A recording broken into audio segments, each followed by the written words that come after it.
ఒక దేశ రక్షణని ఆ దేశ ప్రజలు తమ చేతుల్లో పెట్టుకున్నప్పుడు ఆ దేశాన్ని ఎవరు నాశనం చేయలేరు. అదే దేశ రక్షణని కొద్దిమంది చేతుల్లో పెట్టి తాము చేతులు కట్టుకొని కూర్చుంటే మాత్రం ఆ దేశాన్ని ఎవరు రక్షించలేరని డానియల్ వెబ్స్టర్ చెప్పిన మాటలు ఈ సందర్భంగా మేము తెలియజేసుకున్నాం. భవతి భిక్షాందేహి అంటే శత్రువుకు కూడా అన్నం పెట్టే నేల. పాహిమాం రక్షమాం అంటే ఎదుటివాడి ప్రాణానికి తన ప్రాణాన్ని పణంగా పెట్టే నేల.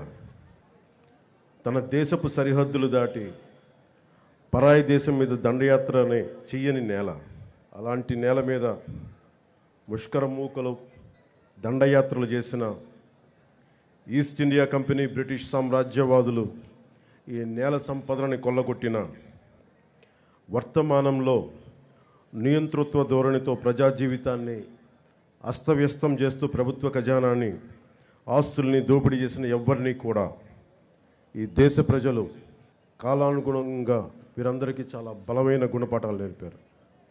అలాంటి ధైర్య సాహసాలతో నిండి ఉన్న నా భారతదేశ ప్రజలకి, నా అన్నదమ్ములకి, నా అక్క చెల్లెళ్ళకి, పెద్దలకి, పిన్నలకి, మహిళలకి, మబ్బుల్లో పరిగెత్తే పిడుగుల్లాంటి యువతీ యువకులకి 78వ స్వాతంత్ర దినోత్సవ శుభాకాంక్షలు.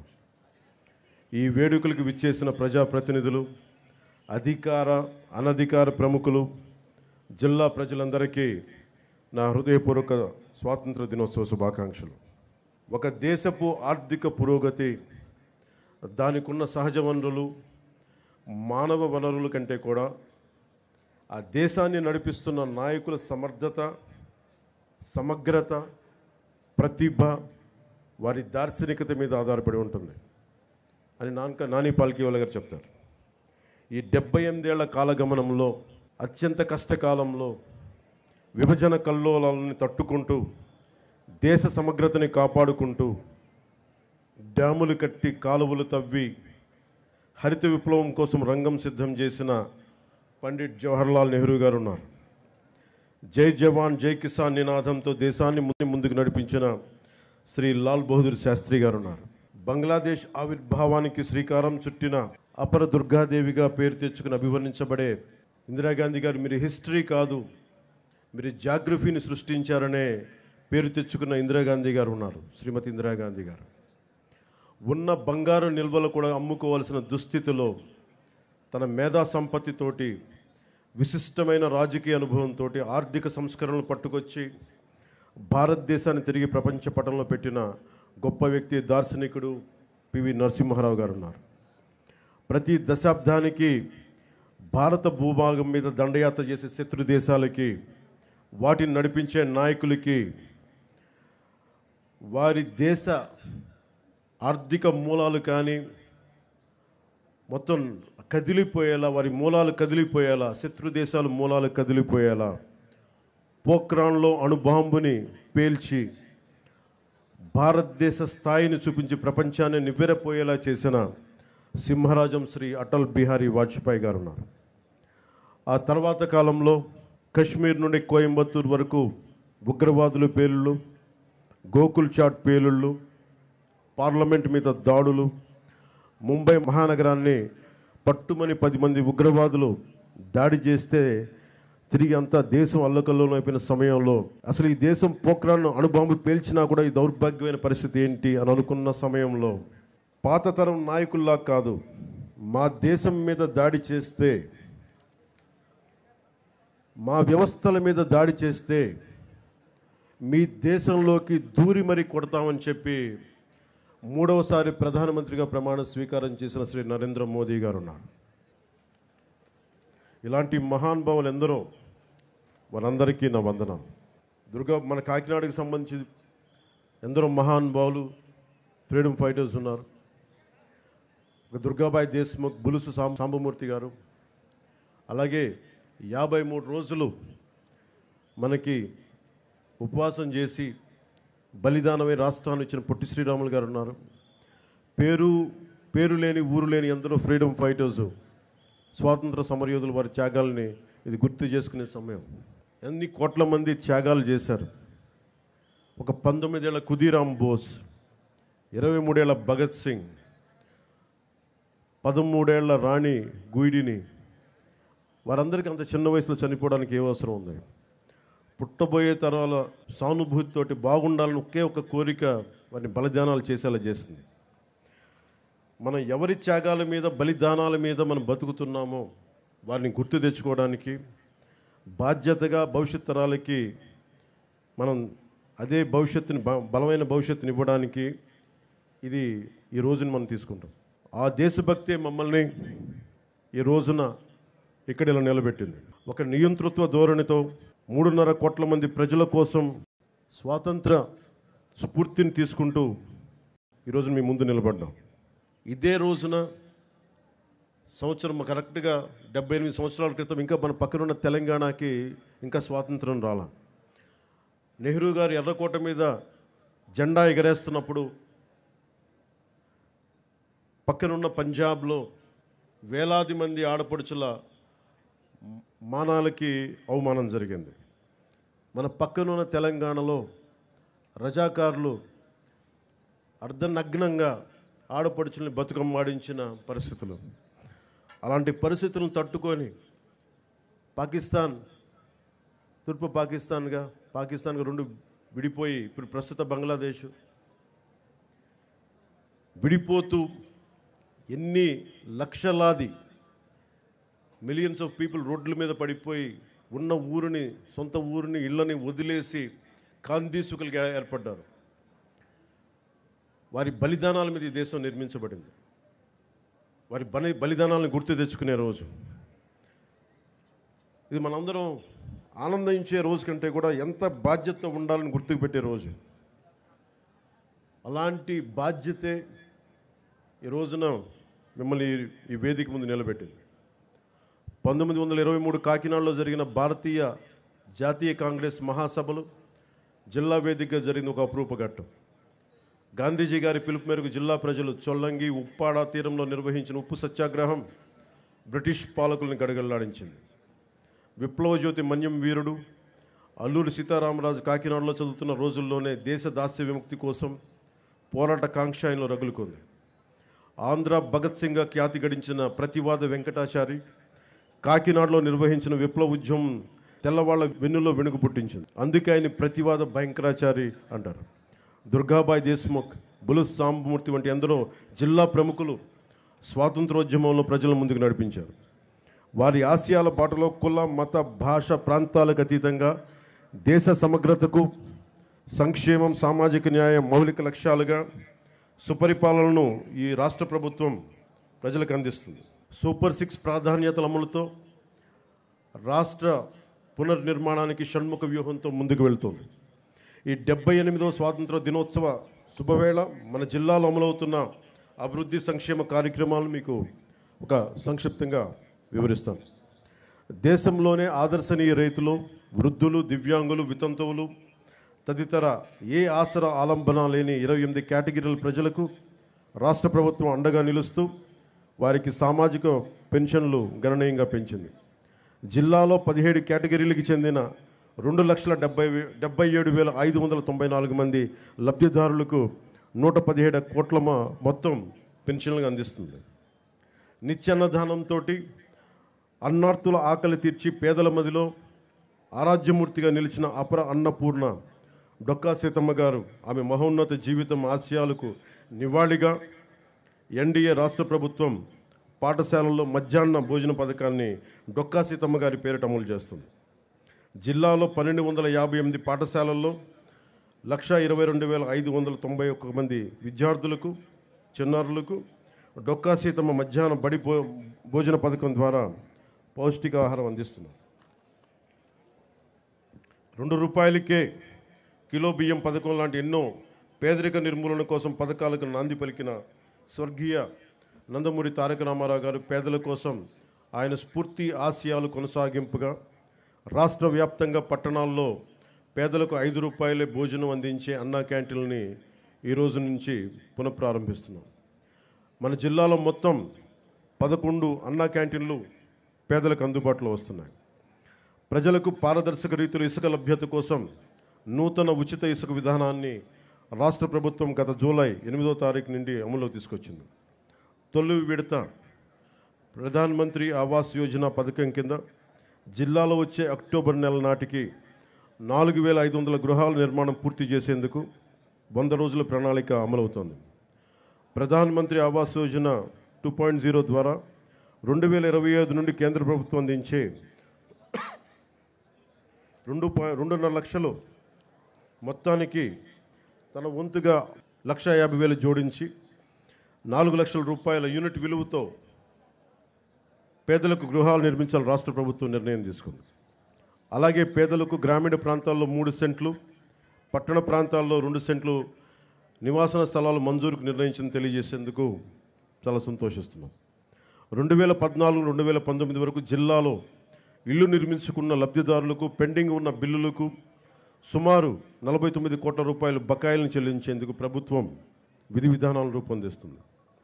జిల్లాలో టిడ్కో ద్వారా 529 కోట్ల నిధులతోటి 7,228 ఇళ్లను 5 ఏళ్ల క్రితమే నిర్మించగా 3,582 ఇళ్లను లబ్ధిదారులకు అందజేయడం జరిగింది. మిగిలిన ఇళ్ల రిజిస్ట్రేషన్, మోర్గేజ్ పూర్తి చేసి త్వరలోనే డ్రైన్లు, తాగునీటి సరఫరా తదితర అన్ని మౌలిక వసతులతోటి లబ్ధిదారులకు అప్పగిస్తాం. కాకినాడ పర్లోపేట సైట్ బిలో మరో 904 ఇళ్లని ఇచ్చే డిసెంబర్ నాటికి నిర్మించి లబ్ధిదారులకు అందజేస్తాం. నిత్యావసర సరుకుల ధరల పెరుగుదల భారం తగ్గించేందుకు జిల్లా వ్యాప్తంగా 37 ప్రత్యేక కౌంటర్లు ఏర్పాటు చేసి ప్రజలకు నాణ్యమైన బియ్యం, కందిపప్పును తక్కువ ధరలో అందుబాటులో ఉంచాం. జిల్లాలో ఈ ఖరీఫ్ సీజన్ పంటల సాగుకు 4,251 కోట్ల మొత్తాన్ని పంట రుణాలకు గాను, 2,425 కోట్ల మొత్తాన్ని టర్మ్ లోన్లు గాను రైతులకు అందించేందుకు నిర్దేశించుకున్న లక్ష్యానికి గాను ఇప్పటి వరకు 3,961 కోట్ల రూపాయల మేరకు రుణాలు కల్పించింది. కౌలు రైతులకు 59 కోట్ల మొత్తాన్ని రుణాలుగా అందించాం. ఇటీవల కురిసిన భారీ వర్షాల కారణంగా నష్టపోయిన రైతులకు 80% రైతుపై 100 క్వింటాళ్ల విత్తనాలు సరఫరా చేస్తున్నాం. పిఎం కిసాన్ పథకం ద్వారా సంవత్సరం తొలి విడతగా జిల్లాలో 125,850 మంది రైతు కుటుంబాలకు ఖాతాలకు 25 కోట్ల 17 లక్షల పెట్టుబడి సహాయాన్ని గత జూన్ నెలలో అమలు చేస్తూ ఉన్నాం. పంచాయతీరాజ్ వ్యవస్థను బలోపేతం చేసేందుకు రాష్ట్ర ప్రభుత్వం 3 కీలక నిర్ణయాలు తీసుకుంది. వీటిలో మొదటిది గ్రామ పంచాయతీలకు ఆర్థిక పరిపుష్టి, సర్పంచ్ వ్యవస్థకు గౌరవం పునర్ప్రతిష్ఠించడం, నిధులు కొరత ఉన్న కొద్ది నిధులను గత ప్రభుత్వం ఇతర అవసరాలకు మళ్లించడం కారణంగా గ్రామ పంచాయతీలకు ప్రజలకు కనీస సౌకర్యాలు కల్పించలేని దినస్థితికి చేరాయి. ఆ పరిస్థితిని చక్కదిద్దే దిశగా తొలి అడుగు నేటి నుండే ప్రారంభించాం. జాతి సగర్వంగా చెప్పుకునే గణతంత్ర దినోత్సవాలను నిర్వహించేందుకు గత 34 ఏళ్లుగా చిన్న పంచాయతీలు కేవలం 100 రూపాయలు, పెద్ద పంచాయతీలకు 200 రూపాయలు మాత్రమే ఇవ్వడం జరుగుతూ ఉంది. నేటి నుండి ఇకపై ఆ వేడుకలకి గ్రామాల్లో సర్పంచ్ల ఆధ్వర్యంలో సగర్వంగా దేశభక్తి వెల్లివిరిసే వాతావరణంలో ఘనంగా నిర్వహించేందుకు మైనర్ పంచాయతీలకు 10,000 రూపాయలు, మేజర్ పంచాయతీలకు 25,000 రూపాయలు నిధులు సమకూరుస్తున్నాం. రెండవది జాతీయ ఉపాధి హామీ పథకం ద్వారా గ్రామీణ పేదలకు నిలకడైన ఉపాధి ఆదాయాలను కల్పిస్తూ గ్రామాల ప్రగతికి దోహదం చేసే సుస్థిర సామాజిక ఆస్తుల అభివృద్ధికి కార్యాచరణ చేపట్టడం. అందులో భాగంగా జాతీయ ఉపాధి హామీ పథకం నిధులతో తమ పంచాయతీల్లో చేపట్టవలసిన ప్రయోగకరమైన పనులపై సర్పంచులు, స్థానిక ప్రజాప్రతినిధులు, ప్రజలు సమాలోచన చేసి తీర్మానాలు చేయాలని సూచించి రాష్ట్రంలో 13,326 గ్రామ పంచాయతీలన్నింటిలోనూ ఒకే రోజున గ్రామ సభలు నిర్వహిస్తున్నాం. మూడవ కీలక నిర్ణయం రాష్ట్రంలో ప్రతి ఇంటికి కుళాయి ఏర్పాటు, ప్రతి వ్యక్తికి సురక్షితమైన తాగునీరు అందించడం ప్రభుత్వాలు పౌరులు కల్పించాల్సిన కనీస మానవ హక్కు. దేశంలో ఈ లక్ష్య సాధనకు గౌరవనీయ ప్రధానమంత్రి శ్రీ నరేంద్ర మోదీ గారి నేతృత్వంలో కేంద్ర ప్రభుత్వం బృహత్తర స్థాయిలో జల్ జీవన్ మిషన్ కార్యక్రమాన్ని 2019 ఆగస్టు 15 నుండి అమలు చేస్తూ ఉంది.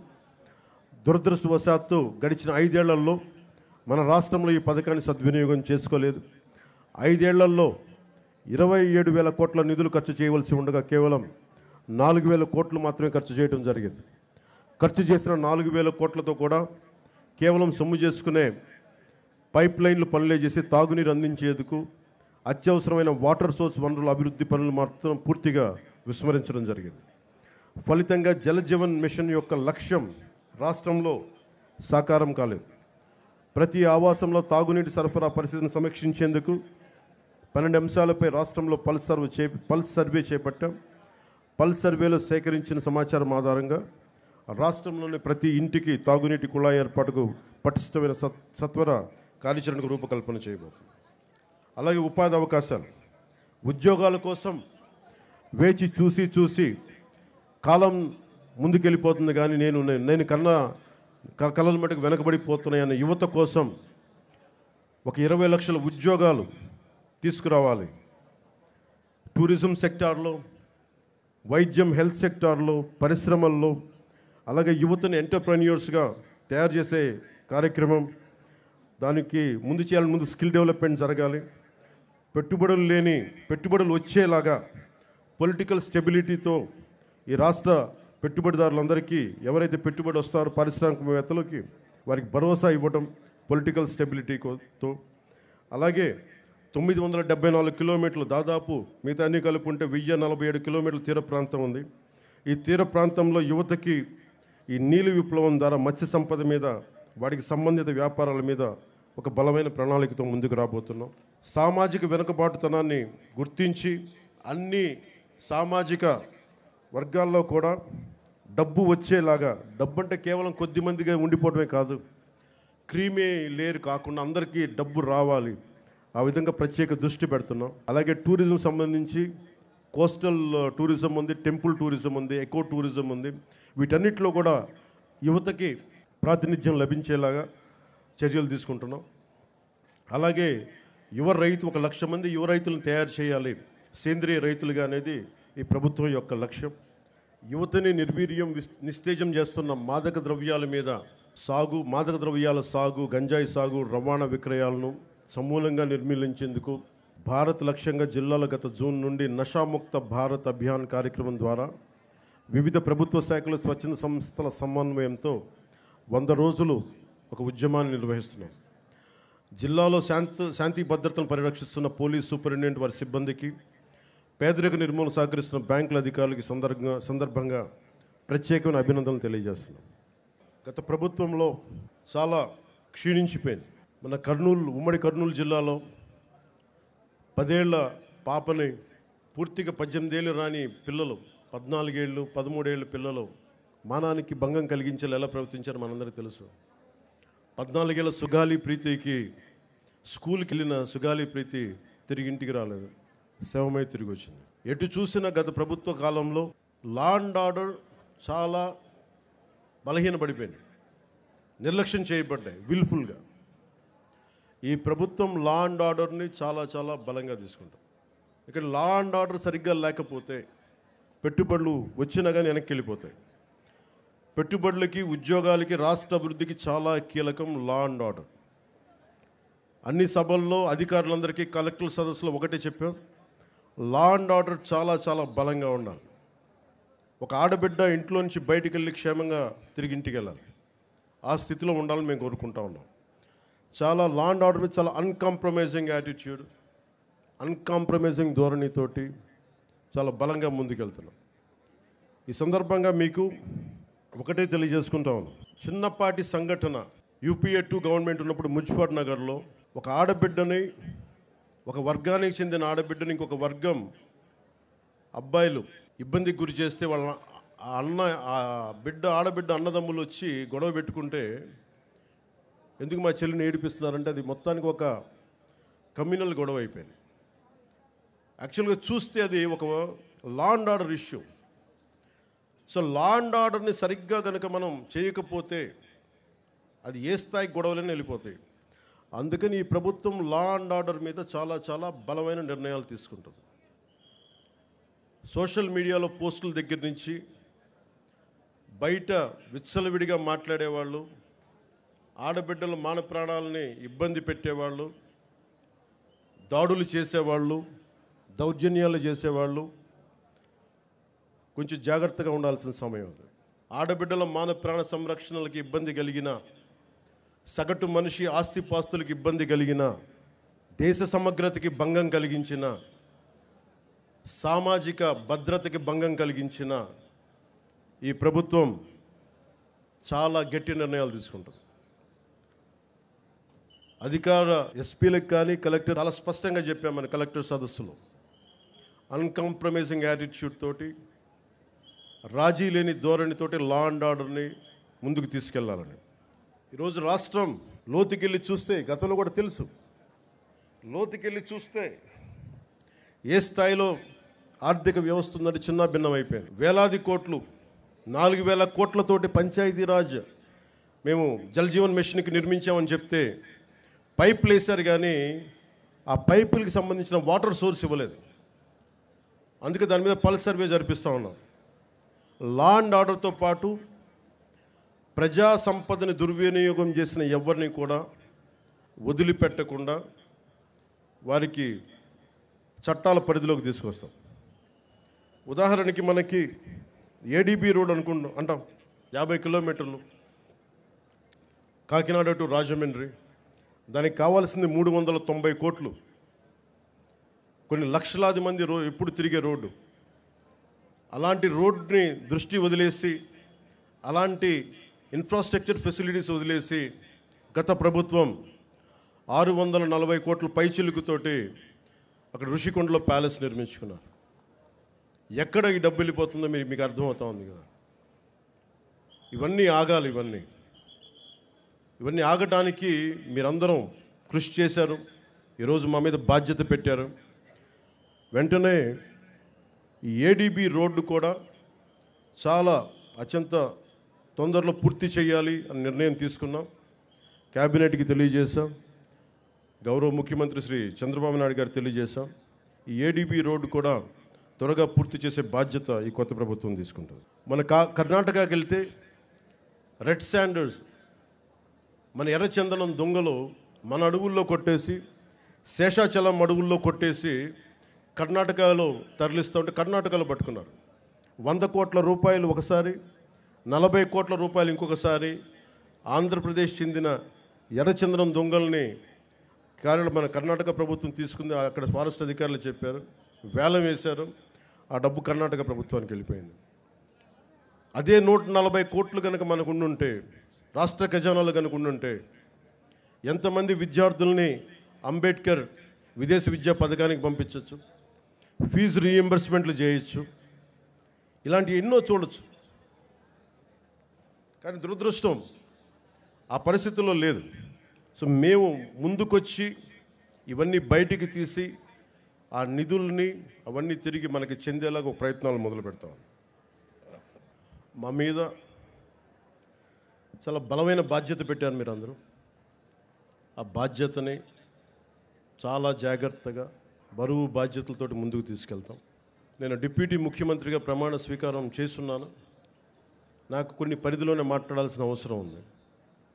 ఒకటైతే మీకు మాటిస్తున్నాను, ఈ ఎన్డీఏ ప్రభుత్వం, తెలుగుదేశం, భారతీయ జనతా పార్టీ, జనసేన ఎన్డీఏ ప్రభుత్వం స్వాతంత్ర సమగ్రతకి స్ఫూర్తిని నింపేలాగే అభివృద్ధి ఉంటుంది.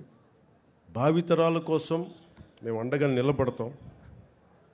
ఒక దేశపు సంపద నదులు కాదు, అరణ్యాలు కాదు, ఖనిజాలు కాదు, కళ్ళ ఖనిజాలతో చేసిన యువత.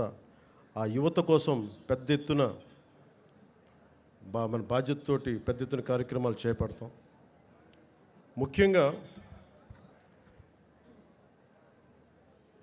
విభజన సమయంలో ఈస్ట్ బెంగాల్ డివిజన్, ఒక రాష్ట్ర విభజన జరుగుతుందంటే దేశంలోని నాయకులందరూ ముందుకొచ్చారు, ఆప్ చేశారు బెంగాల్ డివిజన్.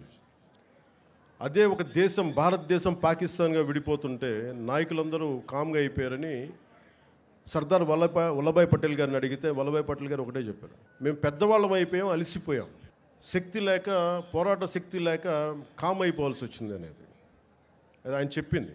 సో వచ్చే తరాన్ని సిద్ధం చేయడం చాలా చాలా అవసరం. మొన్న ఇస్రోకి వెళ్ళి షార్ సెంటర్కి వెళ్తే కూడా అక్కడ శాస్త్రవేత్తలు చెప్తా ఉన్నారు, వచ్చే 10 సంవత్సరాల కోసం లీడర్షిప్ని తయారు చేయడం కూడా ఇస్రో సాంప్రదాయంలో ఒక భాగం అని.